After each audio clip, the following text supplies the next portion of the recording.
Fala, sempre ao vivo, de meio-dia a 1 pela rádio Trianon, AM 740 São Paulo, Rádio Universal, AM 810 Santos. Estamos transmitindo direto do estúdio da Rádio Trianon através da nossa fanpage, Facebook/programa Gente que Fala. Estamos também na AltV, www.altv.com.br. Estamos na TV Guarulhos, canal 20 UHF, canal 3 da NET em Guarulhos. Tanto AltV quanto TV Guarulhos, 11h30 da noite. Acesse nosso blog, conheça nossos colunistas e colaboradores, gentequefala.com.br. À sua disposição um telefone aqui no estúdio da Rádio Trianon, 3289-3580, e o telefone da produção do Gente que Fala, 5052-5555. Hoje, mais uma edição do Gente do MPD que Fala. Parceria Gente que Fala com o movimento do Ministério Público Democrático e representando o MPD, a Procuradora de Justiça, doutora Maria Fátima Vaqueiro. Prazer tê-la aqui, doutora Maria Fátima. Bom dia a todos. Zancopé, mais uma vez, prazer estar aqui neste programa, também acompanhada com tão nobres pessoas que vão estar hoje aqui debatendo esses temas. E eu desde já agradeço a você, a produção, e também a todos que estão nos acompanhando, tanto pela rádio como pela TV ou pela internet. Também conosco o juiz de direito, doutor Alexandre Cunha. Doutor Alexandre, que bom revê-lo. É um prazer, Zancopé. Bom dia aos ouvintes. E o delegado de polícia, doutor Rubens Rezende. Devo dizer delegado aposentado, é isso? Sim, aposentado. Professor Rubens Rezende. Obrigado pelo professor, mas não mereço esse título não, porque realmente é sempre um renovado prazer estar aqui com a procuradora Maria de Fátima, com o Alexandre, o nosso juiz de direito. E falando para vocês aqui mais uma vez, discutindo o dia a dia de sempre. Né? Não tem na pauta, mas eu acho muito interessante isso. O Brasil começa depois do Carnaval, o ano do Brasil, doutor Alexandre, doutora Maria Fátima, doutor Rubens. O Brasil começa a funcionar depois do Carnaval? Olha, Teve gente aqui que falou que é depois da Semana Santa, eu me assustei. Alguns nem começam, né? Nem começa. Depois do Carnaval parece que começa a haver algum movimento, né? Eu estava aqui em São Paulo, eu não viajei no Carnaval, e eu tentei falar com várias pessoas, e todo mundo que eu ligava, depois, não está viajando, não veio, não aparece, só depois do Carnaval, não tem jeito mesmo. Eu acho que quem for pensar em reunir o pessoal, só depois do Carnaval. Mas depois do Carnaval só tem esse restinho de ano também, já acaba, né? Volta tudo de novo. Doutor Alexandre, por quê? Fui muito irônico com essa história. Eu acho que não, Zancopé. Enfim, qual a minha impressão, né? Principalmente diante do que a gente está acontecendo, né? Tantas notícias ruins, né? Nos últimos tempos. Eu acho que uma das melhores mensagens que eu recebi naqueles inúmeros grupos de WhatsApp, né? Que todos nós hoje em dia fazemos parte, foi aquela, acho que foi sexta-feira. A crise vai acabar, né? Agora às 6 da tarde, volta só na quarta-feira. Enfim, não é verdade que o ano só começa após o Carnaval. Né? No Judiciário, às vezes a gente ainda apaga um pouco. Por isso que o Supremo ele tem um recesso maior. A gente já voltou às atividades desde a primeira, segunda semana de janeiro. E, então as coisas já estão acontecendo há um bom tempo. Agora, a gente tem esse marco, né, entre nós, que é o Carnaval, né, que muitos planos acabam se postergando por um pouquinho, né, depois dele. Vamos pegar essa parte lúdica, acho que é importante, né? Ainda mais aqui em São Paulo que voltou a ter carnaval de rua, isso já que foi uma coisa. Isso é bom. Né? Tem o lado bom e o lado ruim, né? Tem o pessoal, né? É dever do município conseguir um equilíbrio, né? Entre os moradores lá das regiões que tem os bloquinhos e a população, né? Que gosta desses eventos, mas, né? Pegando a parte alegre, acho que é um bom momento e agora não há mais desculpas, efetivamente, para que todos nós, né, empreendamos todos os nossos esforços nas atividades produtivas. Zé Copé, só fazer um adendo aqui, aproveitando o que o doutor falou. Em Manaus, você marca as coisas antes da chuva ou depois da chuva. No Brasil, antes do Carnaval, depois do Carnaval, não tem jeito. Isso já está Doutora Maria Vaqueiro. Mas é verdade, realmente. Eu concordo com o doutor Alexandre, no Poder Judiciário, tanto o juiz como o Ministério Público, a gente não para, né? Tanto é que todas as épocas sempre tem aqueles que estão de plantão e nós também já voltamos, né, daquele recesso que teve do final do ano, desde o dia 20 de dezembro, né? Voltamos depois do dia 6. Então, realmente, é que por uma questão que, vamos dizer assim, até que vem se repetindo há muitos anos, né? As pessoas deixam, né? Postergam as atividades, tudo para depois do carnaval, mas na Mais realidade... folclórico do que eu real. acho que é mais folclórico. Não são as instituições que param, não é isso. Não. É o país mais ou menos que Mas é tem um exatamente princípio por isso isso, antes que- do carnaval, depois do carnaval. Mas, doutor Rubens, exatamente por isso que eu fiz a Eu pergunta. sei, Né? claro. Todos os operadores do direito, a Verdade. justiça não parou. Não Né? pode parar. Esse é o detalhe.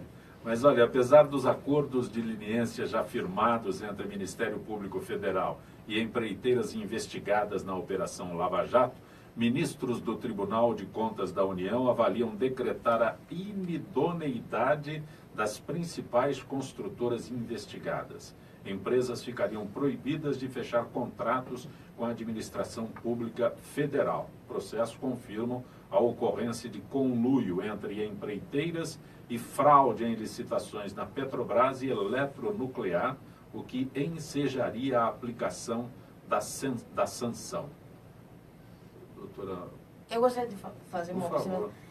Nós sabemos eu preciso que traduza isso. Não, significa assim, nós temos aqui no Brasil em vigor a lei de improbidade administrativa e uma das sanções quando o agente público, uma empresa que participa de uma situação tal como acontece com a Lava Jato, tem como sanção a proibição de contratar com o poder público. Isso pode ser decretado pelo juiz ou cautelarmente até mesmo, né? No início do processo, quando há indícios suficientes de que realmente houve a prática de um ato improbo, então, não sei porquê, vamos dizer assim, isso daqui é o mínimo que se pode fazer. Como se pode continuar investigando algo tão grave, tão sério, se a empresa ela não for afastada, né, de contratos que envolvam... Desculpe interrompê-la, mas não é lei se alguém está, né, com algum problema, né, problema de todas as ordens, não apenas na Justiça, mas na Receita Federal, pode, não fica impedida. Eu estou tentando, por isso que eu pedi para traduzir, porque eu imagino que já existe impedimento para que empresas inidôneas, né, Eu participem. só interromper o que a senhora está falando, que é perfeito, é claro, é certo, mas o Tribunal de Contas, o que o Tribunal de Contas tem a ver com isso? Exatamente. O Tribunal de Contas é um órgão auxiliar do Poder Legislativo. Ele não tem poder para isso, ele não tem o poder sequer ele tem o poder de dar um parecer sobre a conta. Que a conta foi aprovada, a conta não foi aprovada. Quem vai decidir se não foi, no caso de não ser aprovada, se houver alguma sanção, será o poder legislativo através dos seus representantes. Exato. Então não tem o porquê o Tribunal de Contas se meter aí. Aí é mais uma jabuticaba. É só coisa que só existe no Brasil. O Tribunal de Contas é para julgar as contas e servir de orientação aos legisladores. É isso que serve o Tribunal de Contas. Ele não tem poder de executar. Isso aí cabe ao Judiciário, ao Poder Judiciário, que deve ser feito isso através de uma representação do Ministério Público. Concorda, doutor? Concordo, com certeza, né? Porque como o doutor disse, né? Não é a função dele, né? Não é a função dizer isso. dele. Então é que a gente está diante dessa notícia, né? Eu Tá vi que a apenas- senhora estava muito... O Tribunal de cortada. Contas quer fazer o papel do Não, judiciário. ele quer fazer aquilo que não compete a ele, né? Assim, eu até vou falar, eu acho que eu vou divergir um pouco do Rubens, da Maria de Fátima. Enfim, a gente precisa dar uma olhada, né? As competências do Tribunal de Contas, ela cresceu bastante com a Constituição de 88, né? Então tem uma série de competências lá que fala de fiscalização de contratos administrativos, inclusive para determinar a suspensão. Se pode ele decretar inidoneidade ou não, isso aí eu já teria que avaliar um pouco antes, né, se pode ou não. Mas algo que eu acho que é interessante para agregar aqui essa conversa é o seguinte. Parece, né, ao que tudo indica, as maiores empresas do país, né, as maiores construtoras estão envolvidas nessas últimas operações aí da Polícia Federal. E vai ter que se pensar como é que se vai tocar a obra pública no país, né? Principalmente algumas obras que são bastante complexas, né? Por exemplo, metrô, né? É uma coisa que não é Necessária qualquer expertise, né? empresa que pode fazer. Existem alguns caminhos, aí como estudioso do direito administrativo, eu compartilho aqui com vocês, não sei nem se já teve alguma oportunidade que eu falei sobre isso aqui no programa, que é a história do saneamento dessas empresas, né? Que é algo que se já pensa um pouco no direito anglo-saxão, né? Principalmente no Reino Unido, eles têm uma lei de anticorrupção empresarial, né? Que é uma das referências, inclusive, para a nossa lei recente que foi aprovada, que, né, o que se pretende, né, dentre as medidas para melhorar o ambiente de negócios, né, e a probidade nas contratações públicas, que haja a punição das pessoas físicas responsáveis pelos ilícitos e ver se consegue, saneando a empresa, a comunidade produtiva, que ela continue a funcionar ou não. Eu imagino que aqui no Brasil a gente vai ter que começar a pensar um pouco sobre isso, sem falar se é o mais adequado, não é adequado.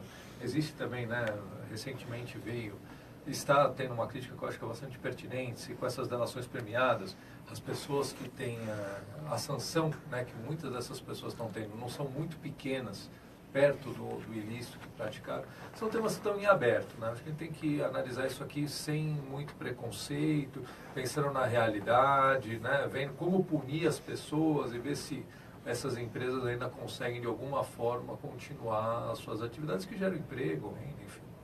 O que o Dr. Rubens colocou, que o Tribunal de Contas, né, não tem poder de veto. Não, eu acho, perdão, ele disse que ele não concorda. Eu acho que deve, sei lá, cada um tem a sua opinião. Mas ele não tem poder de vetar nada. Ele simplesmente é um órgão auxiliar do Legislativo. Quando o doutor Alexandre disse que nas mudanças, antes o Tribunal de Contas simplesmente analisava as contas. Sim. Depois da obra pronta, vamos colocar dessa Sim. forma. Mas hoje, quando o Estado quer executar uma obra, ele recorre ao Tribunal de Contas para saber se é possível essa licitação. O Tribunal de Contas tem um Não corpo acontece assim? técnico que pode dar essa informação. Então ele recorre para saber do corpo técnico se a contabilidade, essas coisas estão... Essa mudança que o doutor Alexandre colocou. Está em ordem.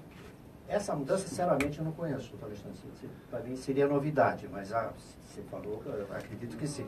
Agora eu vejo uma outra coisa que o doutor colocou aí muito bem, é que a finalidade, a possibilidade de se punir as pessoas e não a empresa. Preservar a empresa punindo as pessoas. O compliance que teve origem nos Estados Unidos, isso na época das ferrovias, 1800 e qualquer coisa, a ideia era exatamente que a empresa ficasse responsável. Porque senão coloca-se um laranja lá, um gerente, um diretor, essa pessoa vai presa, tudo bem, e a empresa continua do mesmo jeito, coloca o cara no lugar. Ou seja, acha-se uma pessoa para ser punida. A ideia básica é que a empresa se auto-investigue, que ela apure, que ela não permita que seus funcionários façam isso. De forma que ela não permitindo, qual seria o motivo para ela não permitir? Seria que a própria empresa sofresse uma punição. Então a ideia básica é punir a empresa não para perder trabalhos, perder postos de trabalho, é a minha ideia, mas baseado na origem do compliance, que hoje virou um negócio. O Brasil assinou isso há pouco tempo, essa lei aqui no Brasil é nova. Aliás, foi a Dilma, né, como é que chama? Que sancionou a lei. 2, 3 anos atrás.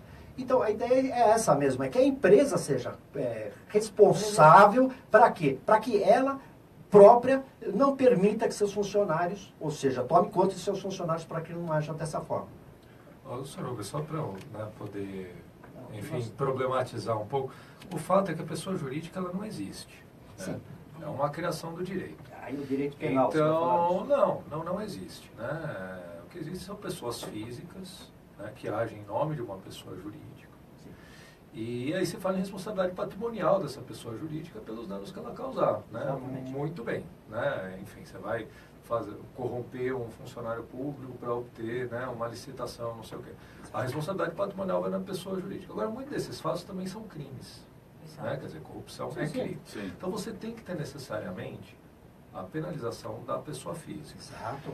tem que chegar na pessoa jurídica, os dirigentes da pessoa jurídica. Não adianta pegar só a pessoa que leva lá a mala de dinheiro. Né? Quem ordenou a entrega, Sim, quem tinha a isso capacidade dentro de uma organização empresarial de, né, ter... De assinar o cheque. De assinar o É cheque, verdade. né, numa Nem, quantia... às vezes nem assinar o cheque, mas autorizar que alguém Isso, assinasse o cheque. Isso. autorizar. Então, assim, a punição É a da pessoa responsabilidade da jurídica tem que ter. assinatura do cheque. Agora, se a gente for, vamos trabalhar lá a questão de falência, né? Se vamos jogar todas essas empresas para falência.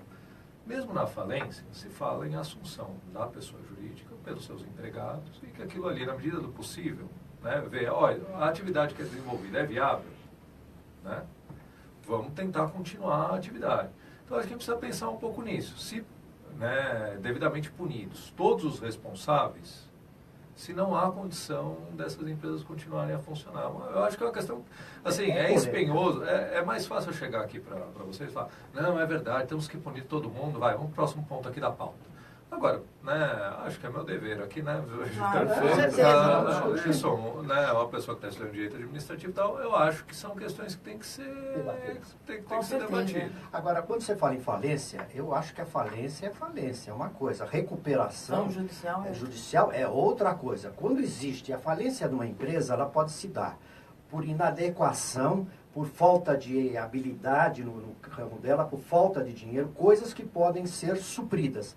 Mas, de repente, a finalidade da empresa, ela perdeu o direito de ser. Uma empresa que faça disco de vinil, por exemplo, ela não tem mais finalidade hoje em dia, porque nem comprou máquina de escrever, ou qualquer coisa que já passou da época. Então, essa empresa, ela não adianta manter essa empresa em funcionamento. Então, a falência veio para isso, quando não existe possibilidade prática, possibilidade real de fazer a empresa submergir. Perfeito. Posso passar para outra pauta aqui. Eu estou procurando um artigo aqui do IPCU, eu posso entrar daqui a pouquinho e faço a observação. Não, tudo bem, sem problema nenhum, doutor Alexandre. O problema do Google é esse, né? Você eu fala fico- uma coisa... Eu a pessoa- fico maravilhado aqui que eu posso falar para um juiz de direito, o senhor não fala mais. Não, mas Agora não é, Zé Compé, eu sei, eu faço esse programa há algum tempo. Brincadeiras à parte. Viu, Zé Compé, eu acho que você gosta é o contrário, né? Quando as pessoas falam bastante, Sim, né? sim, Porque aí o você programa não é sei. gente que fala. É gente né? que fala, não eu que falo. Não sou eu que falo. Tudo bem, doutor Alexandre? Ó, o ministro Gilmar Mendes, do Supremo Tribunal Federal, diz que é uma irresponsabilidade apresentar a limitação do foro privilegiado como solução dos problemas nacionais. Segundo o ministro Gilmar Mendes, os processos não andam em várias instâncias e as pessoas só são investigadas quando passam a ter foro privilegiado. Também por isso, uma eventual supressão do foro deveria atingir todos. Doutora Maria Fátima. Essa questão do foro privilegiado, já sabe, tem há muito tempo, né? Existe essa polêmica, existe esse debate, né? Se deve permanecer, se não deve, se deve ser restringido ou se deve realmente, né, ser suprimido em relação a qualquer pessoa. E aí, talvez seja uma questão muito delicada, porque nós sabemos que hoje em dia, aqui no Brasil, o judiciário sofre, né, com a questão de... no que se refere à duração razoável do processo, porque... Falta de meios. Falta de meios, de instrumentos, de aparelhamento, uma série de coisas que a gente todos já conhecemos, né? Então, será que realmente seria viável suprimir, né, esse foro e deixar que todos possam realmente ser submetidos, né, à justiça comum, vamos dizer assim, né? Não sei, porque na questão do foro privilegiado, nós vemos, né, por exemplo, vou dar um exemplo, na questão da... Vamos supor, as autoridades, né? Os ministros, os estados e tal. Eu acho que, eu sou da opinião que isso deve ser mantido no seguinte sentido, porque quando existe o foro privilegiado, há, parece que uma investigação maior do que quando o crime é investigado, não que a gente queira fazer qualquer crítica, né, à atividade policial, aos investigadores, aos delegados, mas a gente sabe que o volume é tão grande, né, de delitos, de ações processos, né, de inquéritos policiais que tem uma delegacia e um caso assim tão grave, eu acho que tem que ter uma atenção maior, principalmente quando essa questão que envolve a corrupção, que envolve a questão da probidade administrativa. Então, eu pessoalmente, né, entendo que não deve ser suprimido essa questão do foro privilegiado, deve ser mantida, né? Nesses casos, né, pontuais que a gente já conhece, que a legislação nossa admite o foro privilegiado. Mas você acha que mantém na forma que está o foro privilegiado? Não, isso podemos até, eu acho que até é interessante, vamos dizer assim, ter mudanças, modificações, claro, para melhor. Não, mas não extinguir totalmente e colocar tudo, vamos dizer assim, como se fala por aí, na vala comum, né? Porque eu acho que daí... Piora o negócio. Eu acho que a situação vai piorar. Posso jogar uma pimentinha na conversa aí? Nós falamos agora aqui, antes de começar o programa, de um desembargador, que é o decano do tribunal, chamado José Carlos Xavier de Aquino. Ele tem um trabalho muito interessante, que ele fez esse trabalho já há algum tempo, dizendo que esse nome, foro privilegiado, que isso aí não existe um foro privilegiado. Que foro privilegiado seria o quê? Um tribunal de exceção. Certo? Certo. E está proibido pelo artigo 5º da Constituição. Exato. Não existe tribunal de exceção no Brasil. Então, não existe a palavra foro privilegiado. A partir de uma palavra dessa, como você disse, ela muda. Quando você fala para privilégio, por que ele vai ter privilégio? Mas não existe. Foro privilegiado é uma coisa que não existe no Brasil. O que existe? Existe alguns tribunais que julgam algumas pessoas pela função que ela exerce naquele momento. Exatamente. Tanto é que no momento que ela deixar de exercer aquela função, ele perdeu aquele foro. Então já não existe o foro privilegiado. Já mudando esse termo, tirando o termo privilegiado, verdade. já fica mais clara a conversa. Verdade. Existe um foro em relação à função. Aí cabe aquilo que o doutor falou. Mas todo mundo pode ser em relação à função que ele está exercendo naquela hora. Pode participar desse foro, que não é o privilegiado, mas desse foro específico. Aí eu acho também que tem muita gente que podia cortar alguma coisa, podia diminuir isso. Exato, Até porque o Supremo Tribunal Federal não teria condições práticas, condições de meio, são 11 ministros, Né? para administrar tudo isso, todo mundo que está lá. Havendo uma diminuição, ou seja, os ministros, os presidente da Câmara, o presidente do Senado, alguns que realmente necessitam desse resguardo em função, não dele, pessoa física, mas em função do cargo que ele exerce. Então, esse artigo eu acho muito interessante, é de um desembargador, decano mais antigo aí do tribunal, que foi membro do Ministério Público. Que foi membro do começou como doutor, foi pelo Quinto Constitucional, exatamente. E eu acho, pelo menos me baseio, a minha ideia, o que eu penso é baseado nisso. Eu já tenho assim, uma posição mais clara e contra o foro privilegiado como hoje está instituído. Né? Indo um pouco aqui no que o Rubens colocou, eu acho que está bastante evidente a incapacidade dos tribunais de julgarem tantas pessoas com foro privilegiado. Isso é verdade. Né? Então, assim, a gente tem uma formação jurídica que é muito... tudo muito feito no discurso, ali no mundo das estrelas, como se o direito fosse o mundo em si mesmo e não se preocupasse com a realidade. Veja, por mais que tenha, né, você permitir que algumas autoridades só respondam, né, por alguns órgãos, para garantir o bom desempenho tanto da função de investigação como da função dos cargos que elas exercem, que seja os presidentes dos poderes, que seja o presidente da República, presidente do Senado, da Câmara, se quiserem colocar ali os ministros do STF todos, não só o presidente. As demais pessoas, na minha concepção, isso, juízes, promotores, não haveria problema, né, na minha visão, de responderem perante o juiz singular. Né? A gente tem que pensar se é viável. Entendeu? Pode ampliar um pouco. Hoje, da forma como está, é inviável.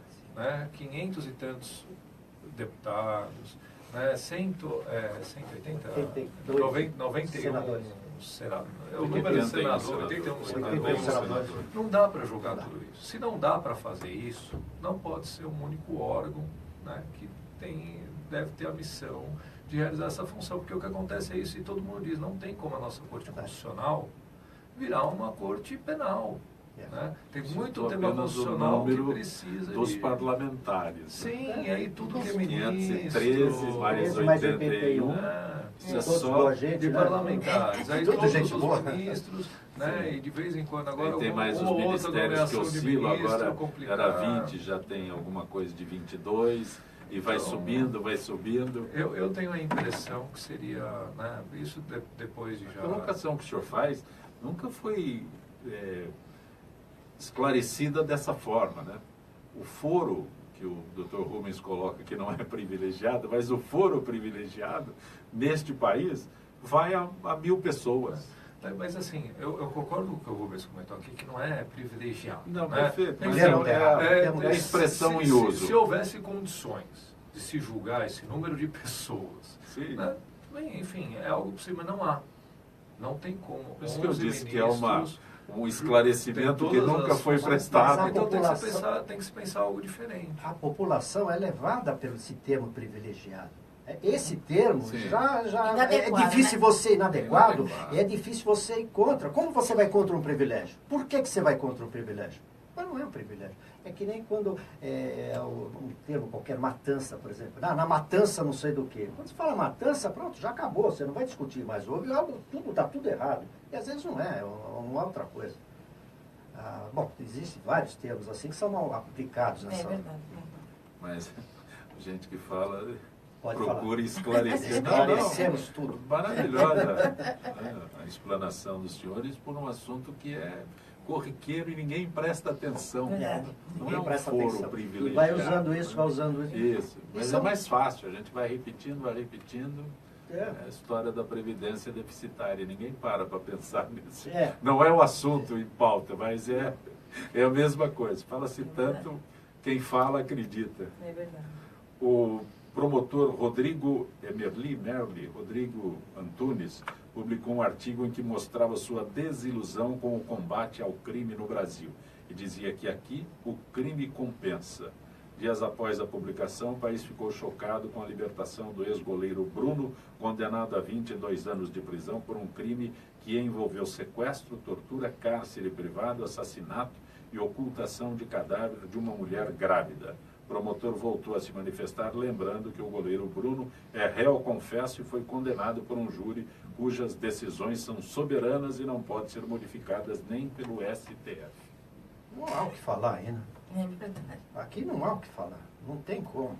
Outro dia, faz uma semana mais ou O menos. senhor é delegado.